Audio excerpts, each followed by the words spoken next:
అందరికీ శుభోదయం. తోటకూర కర్రీ స్పైసీగా తయారు చేయడానికి ఇంగ్రీడియంట్స్: ఒక కట్ట తోటకూర తీసుకుని శుభ్రంగా కడిగి చిన్న చిన్నగా ముక్కలు కట్ చేసి తీసుకోవాలి.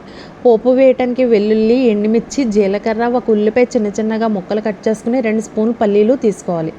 స్టవ్ పై గిన్నె పెట్టి 2 స్పూన్లు ఆయిల్ వేసి అందులో పల్లీలు ఫ్రై చేసి తీసుకోవాలి. మళ్ళీ అదే గిన్నె స్టవ్ మీద పెట్టి వెల్లుల్లి, జీలకర్ర, ఎండుమిర్చి, ఉల్లిపాయ ముక్కలు బాగా ఫ్రై చేసి అందులో తోటకూర వేసి మూత పెట్టి మగ్గనివ్వాలి.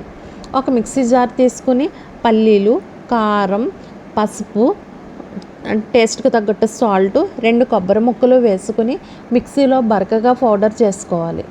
తోటకూర మగ్గిన తర్వాత అందులో కొద్దిగా వాటర్ వేసి అది బాగా దగ్గరగా ఉడికిన తర్వాత ఈ పల్లీల పౌడర్ వేసి ఒక 2 మినిట్స్ ఉంచి స్టవ్ ఆఫ్ చేసేయాలి.